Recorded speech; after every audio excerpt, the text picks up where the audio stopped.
एक समय की बात है, एक गांव में एक गुरु रहते थे जिन्हें खबर हो गई कि एक अन्य नगर में एक और विद्वान आए हुए हैं।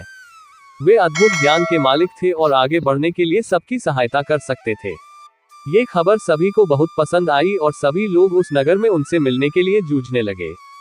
इन दो विद्वानों की राजा को पता चलते ही वहां का राजा उनसे बात करने के लिए अपने दरबार में बुला ले आए। राजा ने दोनों विद्वानों से अपने राज्य में ज्ञान का प्रचार करने का आग्रह किया। दोनों विद्वान ने राजा के आह्वान को स्वीकार किया और उन्होंने राजा के सामने आगे जाकर कहा, आपके सामर्थ्य के लिए हमें गर्व महसूस हो रहा है, महाराज। हम आपकी सेवा में हमारा सर्वोच्च कर्तव्य मानने के लिए तत्पर हैं। राजा ने खुशी से भरे होठों से कहा, तुम्हारे सामान्य भाषा में जनता को समझाओ। पहले विद्वान मुस्कुराते हुए बोले, अच्छा महाराज, हम आपके राज्य के राजा और प्रजा के बीच बातचीत को सुगम बना सकते हैं। राजा ने आश्चर्यचकित होते हुए कहा, मुझे बिल्कुल आश्चर्य हो रहा है कि तुम कैसे कर सकते हो। ये तो मेरे लिए। दूसरे विद्वान ने मुस्कुराते हुए कहा, महाराज, हम आपके राज्य के लोगों को सामग्री के बिना खाने का ज्ञान दे सकते हैं। राजा ने बहुत ही आश्चर्यचकितता से कहा, मैं ये सचमुच मानने में सक्षम नहीं हूँ। कृपया मुझे बताओ, तुम इस बात को कैसे संभव कर सकते हो।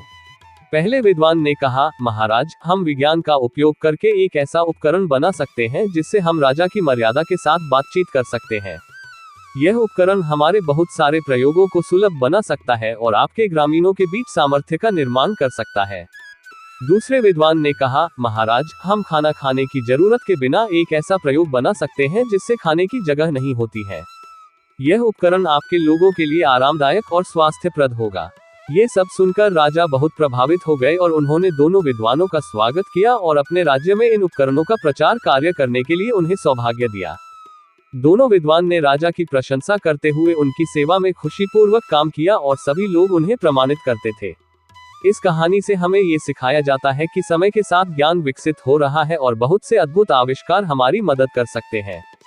दो विद्वानों के उदारता, समर्पण और सेवा भाव की मिसाल हमें ये बताती है कि हमें हमारे ज्ञान और कौशल को समाज की सेवा में लगाना चाहिए।